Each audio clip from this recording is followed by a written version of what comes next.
Bismillahirrahmanirrahim. Assalamualaikum warahmatullahi wabarakatuh.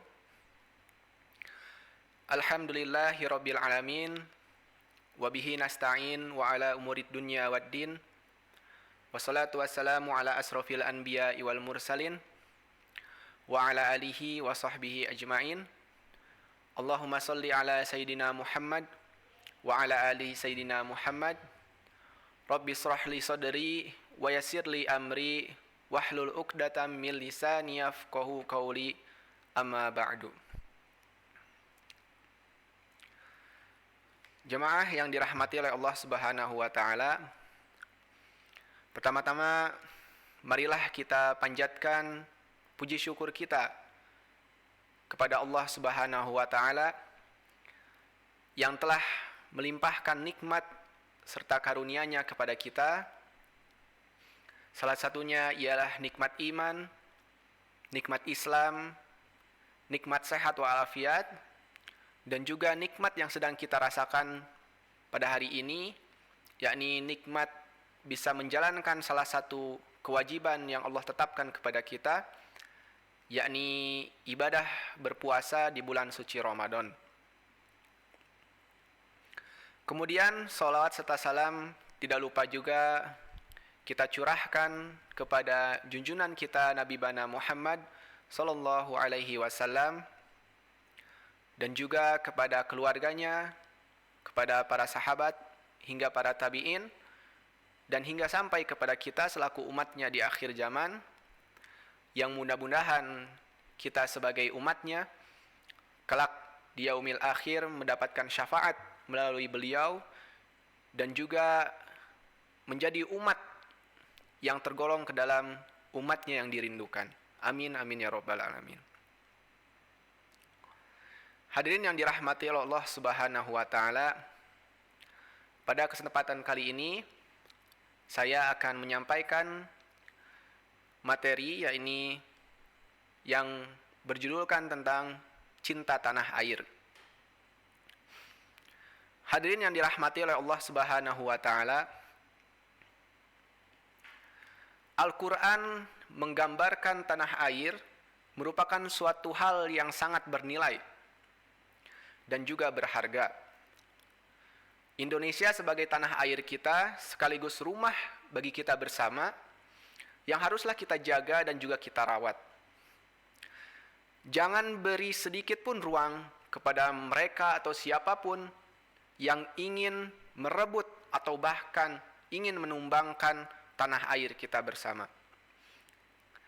Meskipun ujian dan juga cobaan terus silih berganti, mulai dari separatisme, radikalisme, dan bahkan kesenjangan sosial ekonomi yang menghantui tanah air kita bersama.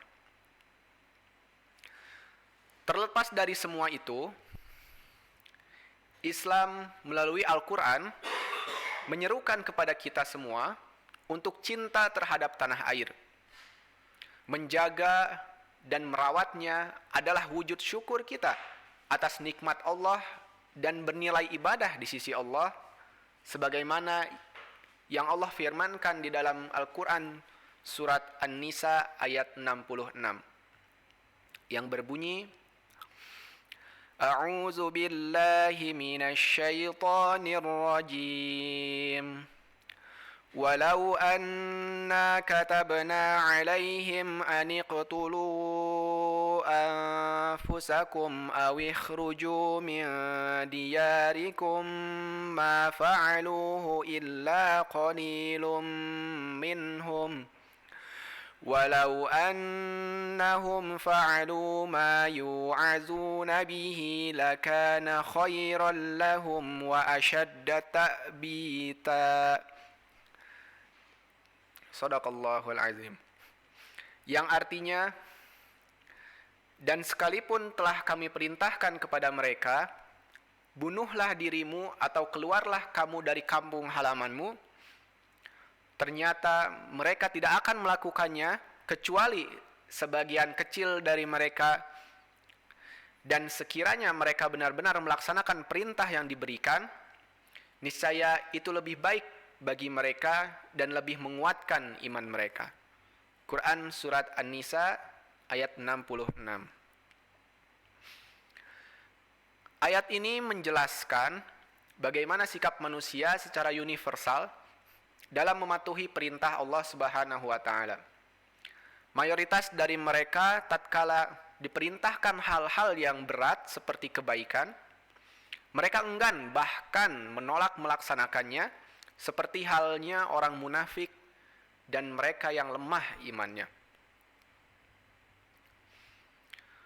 Sedangkan dalam konteks menjaga kedaulatan tanah air kita, yakni negara Republik Indonesia pada saat ini, Al-Quran menganggap bahwasanya mengusir seseorang atau terusirnya seseorang dari tanah air itu sepadan dengan membunuh ataupun terbunuhnya nyawa seseorang, sebagaimana yang diungkapkan oleh Al-Raji dalam Mafatih Al-Ghaibnya, yang artinya Allah menjadikan berpisahnya seseorang dengan tanah air sebanding dengan terbunuhnya nyawa.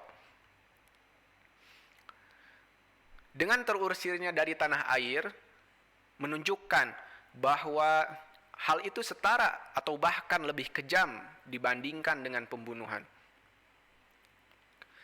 Karenanya ayat Al-Quran di atas menunjukkan bahwa betapa sangat mahalnya harga sebuah kemerdekaan, kedamaian, dan kemakmuran tanah air, sampai-sampai Al-Quran menggambarkan pengusiran tanah air disandingkan dan disepadankan dengan pembunuhan atas nyawa atau bahkan lebih berat dan lebih kejam daripada itu. Hadirin jamaah yang dirahmati oleh Allah Subhanahu wa taala, Islam mengajarkan bahwa cinta tanah air ialah bagian daripada iman. Tanah air kita adalah tanah air Indonesia, yang berarti mencintai Indonesia juga bagian daripada iman. Kiai Muhammad Said menjelaskan bahwa umat Islam wajib menjaga persatuan dan kesatuan negara Republik Indonesia, sebagaimana yang dicontohkan oleh Nabi Muhammad SAW, yakni memupuk persaudaraan dan persatuan di kalangan muhajirin, yakni antara kalangan muhajirin dan kalangan ansor, serta mengakomodasi kepentingan umat Islam, bahkan umat Yahudi dan orang-orang musyrik lainnya. Hal ini persis seperti tanah air kita Indonesia, yang mana Indonesia terdiri dari beragam suku dan budaya dan juga berbagai macam kalangan agama. Mencintai tanah air merupakan ajaran Nabi Muhammad SAW. Rasulullah mencintai kota Mekah dan juga Madinah karena kedua tempat mulia tersebut merupakan tanah air beliau. Mencintai tanah air adalah bagian daripada iman, karena tanah air merupakan sarana primer untuk dapat melaksanakan perintah dan agama dari Allah Subhanahu wa taala. Bahkan tanpa tanah air seseorang akan menjadi cacat. Tanpa tanah air agama seseorang kurang sempurna, dan tanpa tanah air seseorang akan menjadi terhina.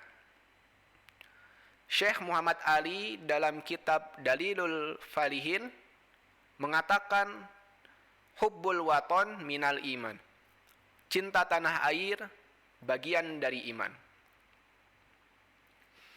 Terkait anjuran untuk mencintai tanah air, Nabi SAW memberikan sebuah contoh teladan dalam sebuah hadis yang diriwayatkan oleh Imam Al-Bukhari, yakni ketika Rasulullah hendak datang dari bepergian, beliau mempercepat jalan kendaraan yang ditunggangi oleh beliau setelah melihat dinding kota Madinah.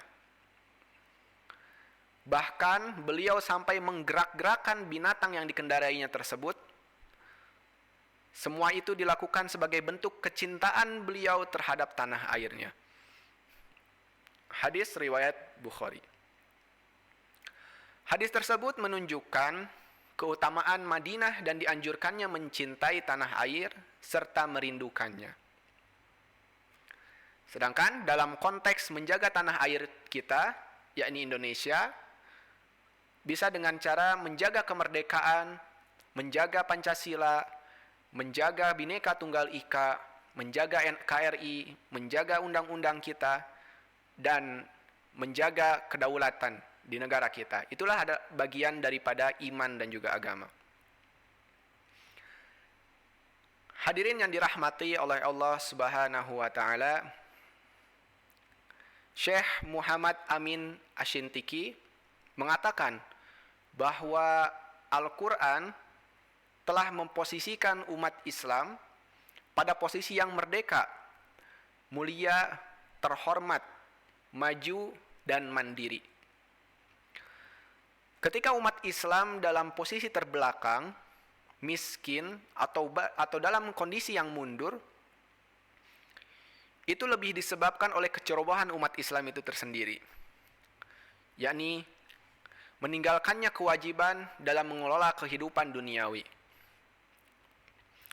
Imam An-Nawawi mengatakan dalam kitabnya Al-Majmu', wajib bagi umat Islam untuk bekerja mandiri dan juga produktif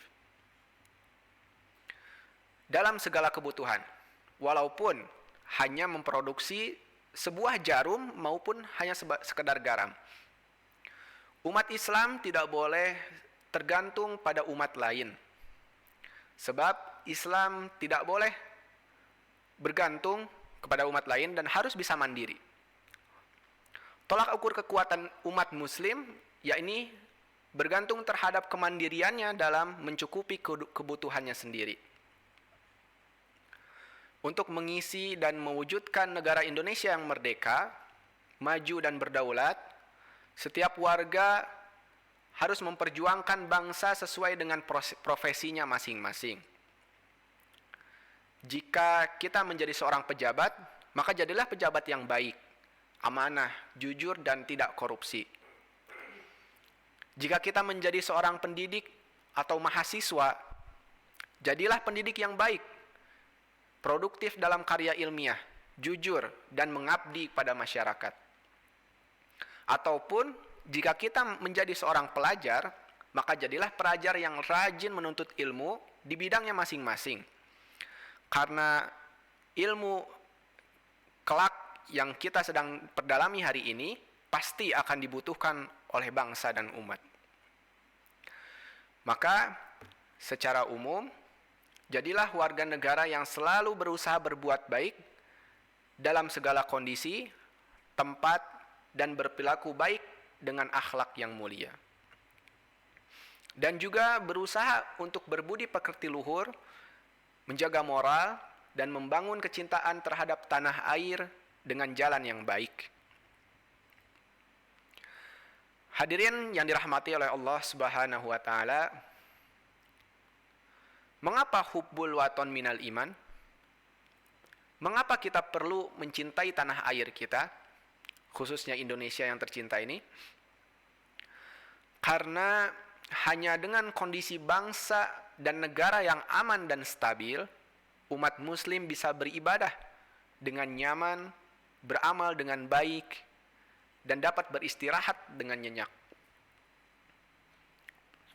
Bayangkan saudara kita yang saat ini ada di Suriah, Afghanistan, Irak, Libya, dan juga Palestina. Mereka tidak nyaman dalam beribadah dan juga tidak bisa tidur dengan nyenyak seperti halnya kita yang sedang dirasakan saat ini di Indonesia.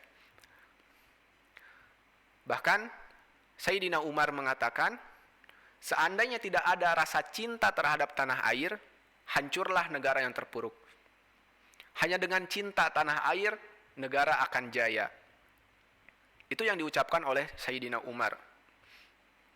Dengan kecintaan terhadap tanah air, setiap orang pasti akan memiliki keinginan untuk menjadikan tanah airnya maju, aman, dan juga damai. Dengan cinta tanah air, seseorang pasti tidak akan menginginkan bangsanya hancur terpecah belah, penuh dengan konflik dan saling bermusuhan. Sebagaimana kisah yang pernah kita dengar dalam sejarah bahwasanya ketika Raja Abrahah ingin menguasai kota Mekah dan juga ingin menghancurkan Ka'bah, pada saat itu pula lah dengan kecintaannya terhadap tanah air, masyarakat kota Mekah berbondong-bondong berusaha untuk melindungi tanah airnya dan tidak ingin tanah airnya direbut atau bahkan dirampas begitu saja. Atau bahkan seperti yang sekarang masih saja terjadi di negara Palestina, yang mana warga negara atau masyarakat di Palestina berbondong-bondong untuk bersama-sama menjaga tanah airnya dari rebutan orang-orang Zionis. Itulah contoh salah satu kecintaan seseorang terhadap tanah air, maka seseorang tersebut pasti akan melindungi tanah airnya. Hadirin yang dirahmati oleh Allah Subhanahu wa taala, semoga Indonesia, khususnya tanah air kita, menjadi negara yang maju, aman, damai, sejahtera, dan dicintai oleh rakyatnya, serta menjadi baldatun thayyiban wa rabbul ghafur, yakni negara yang baik dan diampuni oleh Allah Subhanahu wa taala. Amin amin ya rabbal alamin. Hadirin yang dirahmati oleh Allah Subhanahu wa taala, itulah pemaparan mengenai kecintaan atau bagaimana sikap kita untuk cinta dan membuktikan kecintaan kita terhadap tanah air, khususnya negara Republik Indonesia. Hadirin yang dirahmati Allah Subhanahu wa taala, di dalam ayat surat An-Nisa ayat 66 tadi yang saya bacakan, saya ingin sedikit menjelaskan dalam ayat tersebut terkait hukum-hukum bacaan ataupun hukum tajwid yang terdapat di dalam ayat tersebut.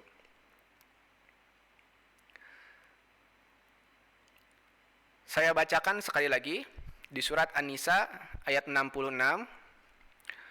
Walau anna katabna alaihim an iqtulu anfusakum aw ikhruju min diyarikum ma fa'aluhu illa qalilum minhum walau annahum fa'alu ma yu'azuna bihi lakana khairan lahum wa ashadda tathbita. Di dalam surat An-Nisa ayat 66, sebagai tambahan wawasan bagi kita mengenai ilmu ketajwidan, di ayat ini, walau anna, di sini terdapat hukum bacaan, yakni gunnah. Kemudian, katabana, di situ terdapat hukum bacaan qalqalah sugro. Alaihim aniqtulu, di situ juga sama terdapat hukum bacaan qalqalah sugro. Kemudian aniqtulu anfu tulu lu, di situ terdapat huruf mad bertemu dengan hamzah dalam dua kalimat, yakni mad jaiz munfasil, yang mana para ulama berpendapat boleh dibaca 2 harokat, 4 harokat, atau bahkan sampai dengan 6 harokat. Kemudian anfusakum, anfu, di situ ada nun mati bertemu dengan fa, maka hukumnya adalah ikhfa. Kemudian awikhruju midiya, di situ ada nun mati bertemu dengan dal, maka hukumnya sama, yakni ikhfa. Midiyarikum ma, di situ ada mim mati bertemu dengan mim, yang mana itu adalah idgham mutamasilain, atau bisa disebut juga dengan idgham mimi. Fa'aluhu illa qalilum min, di situ ada tanwin bertemu dengan mim, maka hukumnya adalah idgham idgham bigunnah. Qalilum minhum walau annahum anna di situ sama seperti yang pertama, yakni gunnah, ada nun bertasydid. Fa'alu ma yu'azuna bihi lakana khairan lahum. Ada tanwin bertemu dengan lam, maka di situ hukumnya adalah idgham bila gunnah.